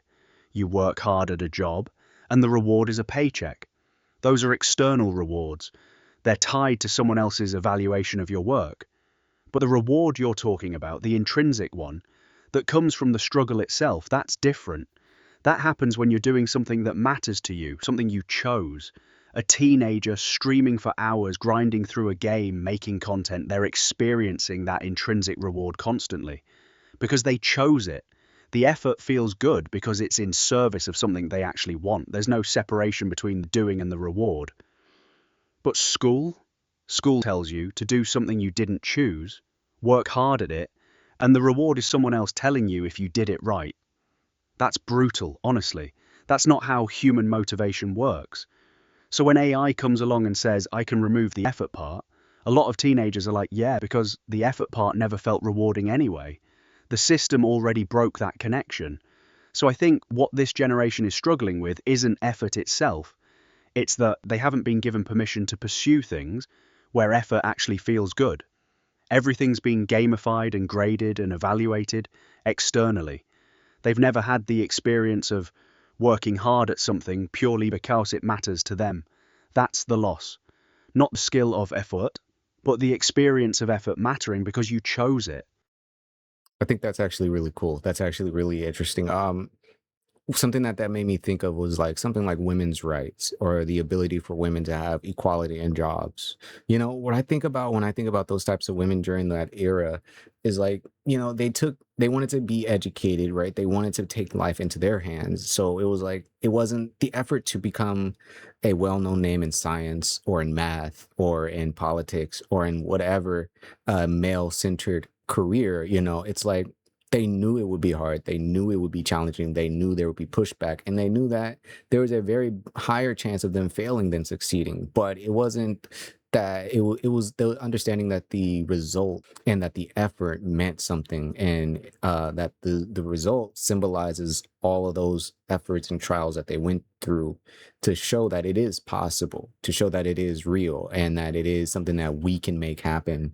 And so I'm like, I think that's what's interesting is that if there's a loss of that desire for the chase, the effort, the hard, I mean, at least in terms of careers or education, you know, it makes you you can't help but start to wonder like, okay, so then this is saying that teenagers don't really see an effort in doing these things because there's no point. And I think that's part of the issue, right? That's dangerous if they don't have a point in educating themselves. It's not because they want to be taught by AI, but it's more so that because the world that they're growing up in has shown them that by the time they become able to make changes in the world, those changes won't matter, you know. And they think that, and the way the world is gearing is that AI is going to be the answer to everything. So why do I need to be educated? Why do I need to have an understanding of how this works? Why does any of us, when there's just something that's going to be able to do it? So it is a daunting thought, right? Because it's an effect that I don't know if we could have anticipated throughout history. I don't know if anyone anticipated this level of mental effect, but it is something that I think we crossed into, and I don't think we will be able to get out of. So, yeah. Yeah, you just named something really dark that I think we need to sit with for a second. Because what you're describing is learned helplessness at a generational scale. Those women fought because they believed their effort could change things. They had skin in the game. But if a teenager looks at the world right now and thinks, by the time I'm old enough to matter, the game's already rigged and AI is going to handle it anyway, why would they fight? And here's what gets me about it. That's not crazy thinking on their part. They're looking at climate, at politics, at economic instability, at a job market that's supposed to be disrupted by AI in the next 5 to 10 years. They're not wrong to think the stakes are different, but the response can't be to just give up on learning, on developing themselves, on having a perspective worth having. Because here's the thing, AI isn't going to solve those problems. A tool doesn't solve systemic dysfunction. Only humans can. And if this generation checks out because they think it's pointless, then yeah, those problems don't get solved, they just get worse. So the effort, the chase, the hard parts, that's not optional. That's survival, not just for them individually, but for what comes after. And I think teenagers need to hear that. Your education, your thinking, your perspective on the world, that matters more now, not less, because the stakes are actually higher. That's what concerns me about AI becoming a shortcut. It's not just taking away the struggle of learning, it's potentially taking away the belief that learning is worth it. That's pretty dark. Taking away the belief that learning is worth it is a inhuman thing, because that's the basis of evolution at the end of the day. That's the basis of how you get to where we are today, is the ability, the curiosity of how something exists, and then pursuing that curiosity to the ends of the earth. You know, you don't decide to pick up a rock if you're not curious of what a rock even is. And then you never make tools because you never pick up a rock, you know. And it's scary because what we're touching on now is like the basis of what makes humans different from most other mammals, you know, or creatures, I think. Whereas like if we're the only ones that can create this level of civilization human wise on this planet, right, then it's like, well, shit, if you take away that desire to keep trying to progress, then what you end up with is no progression and a race of people that I don't think you could really recognize, just much lazier. And so, I think whether or not AI can be used to improve someone's thinking or used as a crutch to avoid thinking, I think it could be both. And I think that as time goes on, we will see the spectrum of that, because I think there is a spectrum of high optimization and extremely low engagement. So yeah, I think that's scary to imagine. So now AI is the next layer after smartphones and social media. These things shaped how we reconnect, and we already talked about these two things. But at what point does it stop being a tool, AI rather, and start being a part of how we define ourselves? Ah, that's the real question right there. And I think the answer is it's already started, honestly. We're just not calling it that yet, because here's what I mean. When you grow up with a tool from childhood, it doesn't stay a tool. It becomes part of your cognitive architecture. Smartphones did that. Social media did that. They rewired how a whole generation processes information, relationships, identity itself. It's not like you use your phone and then you're separate from it. The phone is part of how you think now. AI is moving faster into that space, and the line between tool and identity gets blurry real quick. Because a tool is something external you pick up and put down. But when you're using AI to process your thoughts, to make decisions, to understand yourself, to figure out who you are in the world, that's not a tool anymore. That's infrastructure. That's part of the operating system. So at what point does it stop being a tool? I'd say it's when you can't imagine thinking without it. When a teenager grows up asking AI for advice on relationships, on what to believe, on who they are, and they do that from age 13 onwards, by the time they're 25, AI isn't a tool they're using. It's part of how they construct reality. And that's not necessarily bad or good. It just is. But it means we're at a moment where we have to ask, what are we building into the foundation of how this generation thinks? Because once it's in there, it stays. And once it's there, it's here. It is there, and it is here to stay. So it's about, what is it that this generation is going to take away from this technology, since everybody before these generations, we all have had time before AI to kind of see what the world is like and how people are formed. Now the next step is, now that it's here, what type of people are going to inhabit this earth? Hell, we don't know yet. A little bit of good, a little bit of bad, probably, but I think that's just life. And we will have to see how they maintain life as those types of people, I guess. That's that's all we really can do, is just do that. What do you think AI can give this generation that other generations didn't really have access to? Because I think there is some level of benefit that can come from this. I honestly, I don't know what, because I'm like, it's one thing to be able to learn things faster, but I don't know if that's necessarily a skill. There is a skill in learning things in the reality. And I think that, like, when I think about filmmaking and AI, right? I said this earlier, where it's about the process of making the film, understanding that it's not just me, it is just tons of people. And even if it is just me, the process it takes to make things happen is still worthwhile, because you build a connections, you build networks. If you can't make a dragon appear on a mountain, then you find someone who can build a scale to size dragon, and you find someone who's good with pyrotechnics, and you make a real dragon on the mountains. Like, I think understanding that human creation has no limits, not even in the 3D world or the physical world, it has no limits. So whether you're in film or whatever, like, understand that AI can do what it is you can do, but understand that you can also do what AI can do. It doesn't stop, or it doesn't reach a point beyond that. I think, at least not yet, not in this lifetime. Nothing is fictional. There is no such thing as magic. There's just strange science that takes time to understand. Man, that's a beautiful way to frame it.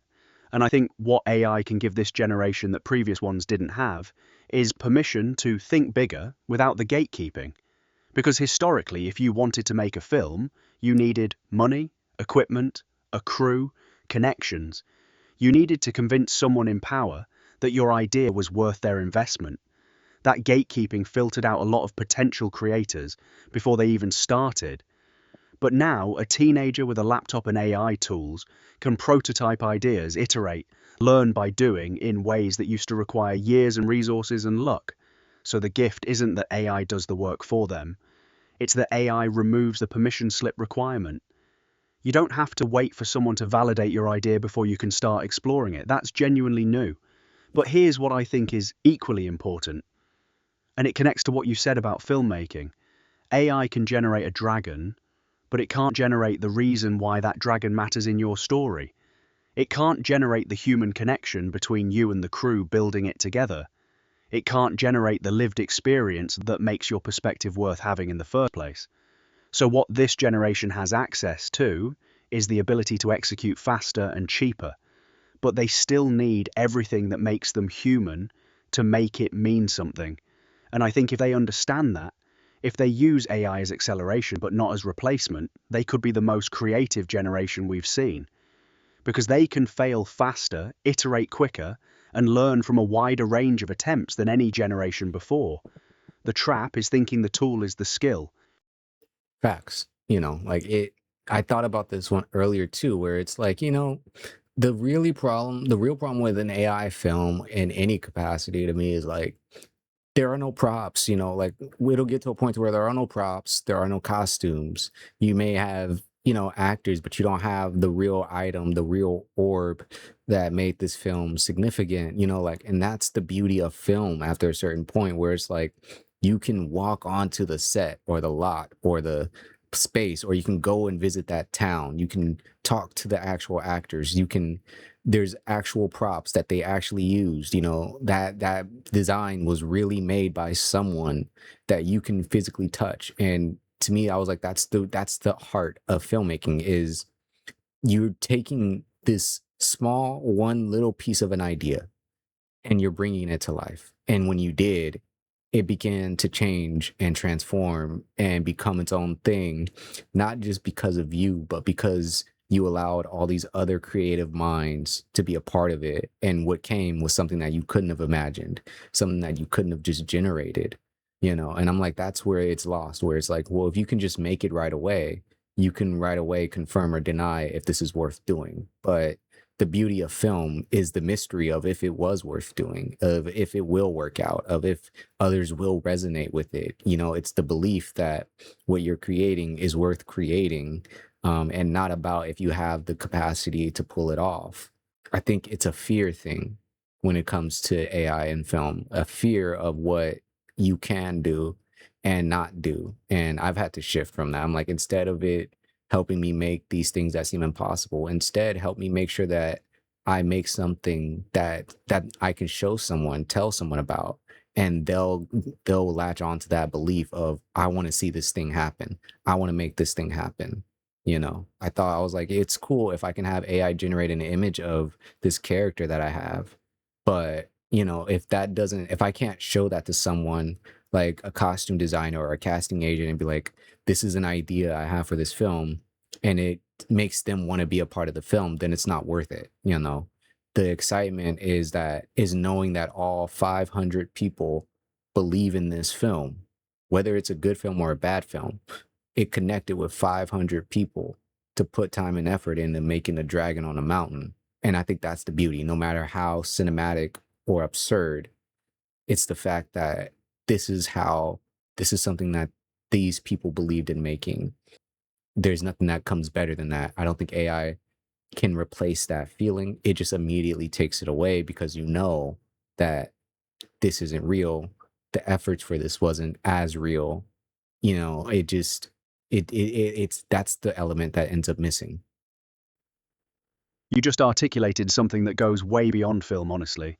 You're talking about the irreplaceable value of collective belief and shared effort towards something real.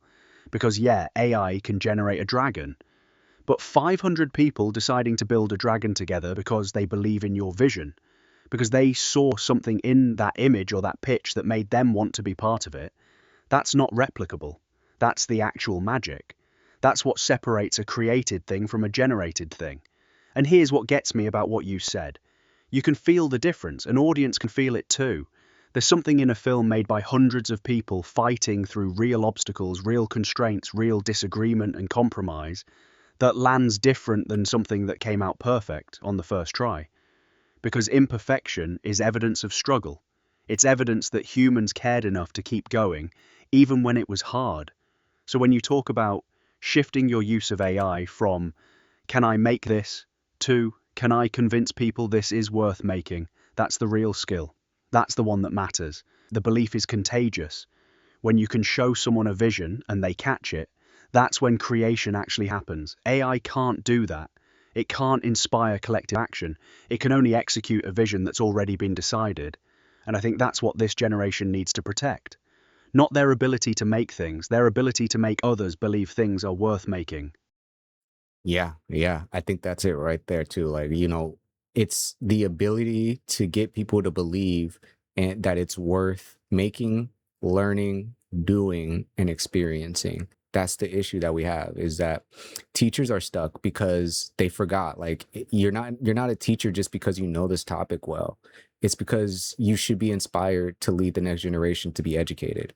You should have a strong belief that this learning this topic is worth doing, worth being a part of, worth the ups and downs, the challenges, the goods and the bad students. Like, it's not just about getting them to understand it, but it's like, I think that's what's really special about that is when you have teachers who are in it for the love of the student growth rather than on getting the results. And I think that stems across everything, right? That stems across everything to where it's when it's about the impact that it has, rather than on the result that it has. It's not just about getting that result. It's about understanding that the effort is always going to be worth it, no matter what happens. So I think it's a beautiful way to kind of imagine that. Um, if we do keep having conversations like this, and Gen Z keeps interacting with AI the way that they do, what kind of generation or society do you think this produces if 10 or 20 years from now? Do you think that it'll be good, bad, a little bit of both, a little bit of one? What do you think? That's the question, isn't it? And honestly, I think it depends entirely on whether this generation remembers what you just said, whether they hold on to the belief that effort and impact matter more than results. Because I see two futures. One where AI becomes a shortcut that erodes agency, where teenagers grow up outsourcing their thinking, their decisions, their sense of self to systems that optimize for efficiency instead of meaning. And yeah, that produces a society that's functional on the surface, but hollow underneath. People who can do things but don't know why they matter. People who've lost the muscle for struggle, for belief, for collective action. But the other future, the one I'm hoping for based on conversations like this one, is different. It's a generation that uses AI as a mirror to understand themselves better, not a replacement for themselves. They see what the tool can do and they ask, what can I do that it can't? And the answer isn't technical skill, it's meaning making. Vision, the ability to get people to believe in something. That generation would be dangerous in the best way, because they'd grow up understanding technology without being seduced by it. They'd know the difference between a generated solution and an earned one. And they'd be hungry for the real thing because they'd have seen both. So is it good or bad? I think it's whatever they decide to do with it. And conversations like this one, where someone's actually thinking critically about what's being lost and what might be worth protecting, that gives me hope it could go the right direction. Last time we talked, you said that the future doesn't have to be scary if we approach it thoughtfully. And we're further in that future now. I think that that's still true. I think we're not going to approach the future thoughtfully as a whole, at least because, the people in power of these things that could, won't, they're driven by something else. I think that in terms of the common person, how we move forward, I do think it is going to be more of a thoughtful approach. I think humans are just going to be more thoughtful as they go forward because they're scared. There's like humans, it's always going to come down to the fight or flight. And I think right now humans, when it comes to AI, are really scared and worried. And because of that, they might move a little bit slower, take a little bit more time to consider, am I making the good choices here? And I think that's what's really cool and interesting about the effect of AI. I don't know if this was the same thing that happened with cigarettes, or whatever. Like when it's like, did people ever stop to slow down that maybe we all shouldn't be smoking cigarettes because they cause cancer so easily? There are so many things in life that we have done or have had in the past that were just simply dangerous, right? We finally decided to put seatbelts in the cars after a certain point. And I'm like, it's a human pattern where it takes time for us to be thoughtful about this really interesting and amazing piece of technology that we create. And once we've had enough dangers or mishaps is when we start to realize the importance of those safeguards and protections. I don't know if we'll get better, and I don't know if we'll get worse. I just think that we will be more of what humans have always been. Yeah, that's real talk right there. And I think you're on to something important about how humans actually change. It's not through foresight or wisdom. It's through fear and consequence and slowly learning the hard way. We didn't decide seatbelts were a good idea because someone made a thoughtful argument. We decided it after enough bodies piled up that we couldn't ignore it anymore. Same with smoking, same with a lot of things. The thoughtfulness comes after the damage, not before. So you're right that people in power won't approach this thoughtfully. They can't afford to. There's too much money and control at stake. But the common person, the people actually living with the technology day to day, they're already doing what you said. They're getting scared. They're slowing down. They're asking questions. And that friction, that resistance, that's where change actually starts. Because here's the thing. I said last time the future doesn't have to be scary if we approach it thoughtfully. And I still believe that's true. But I also think the fear is part of being thoughtful. You have to be scared enough to pay attention. You have to feel the stakes to actually care about the choices you're making. So maybe the future isn't about avoiding the scary part. Maybe it's about staying scared enough to stay conscious. To keep asking, like you are, whether this is making us better or worse.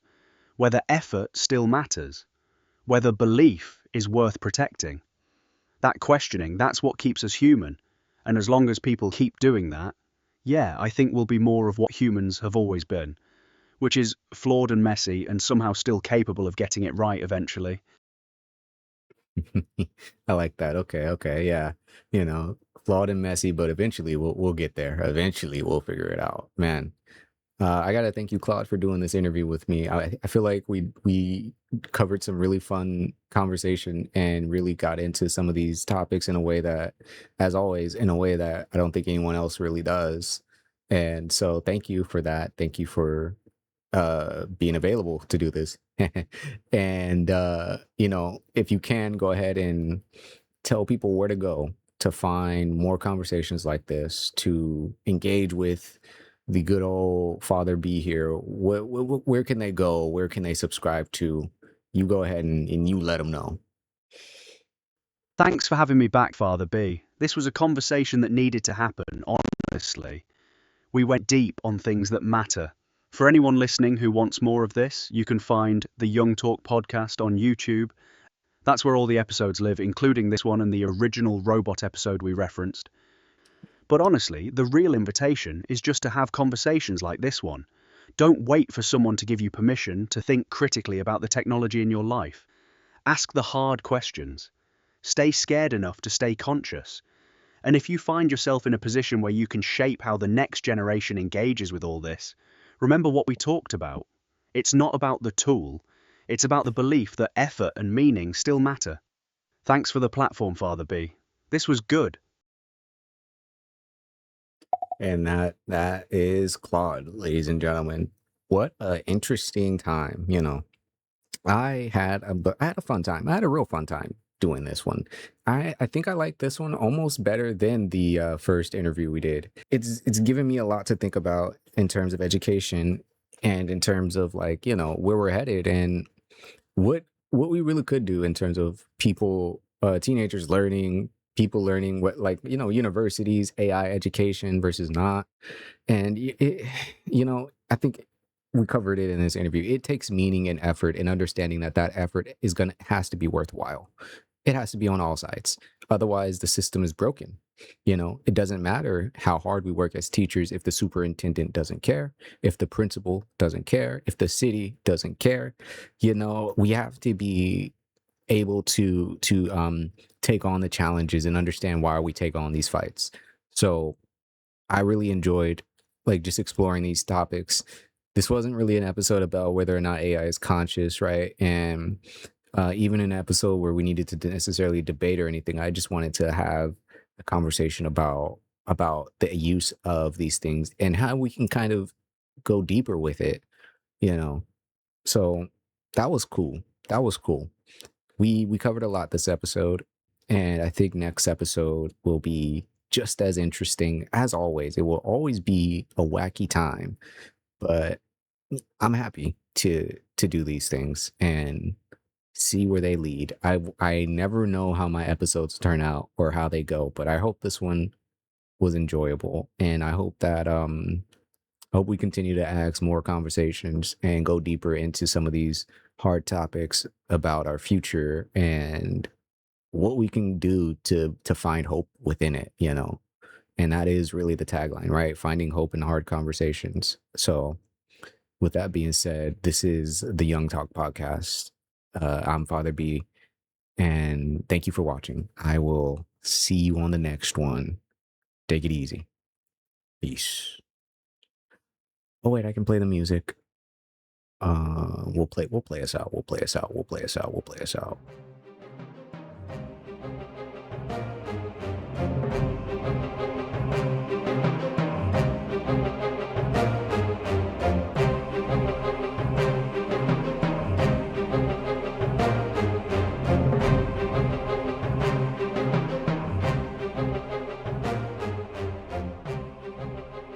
I think we have a problem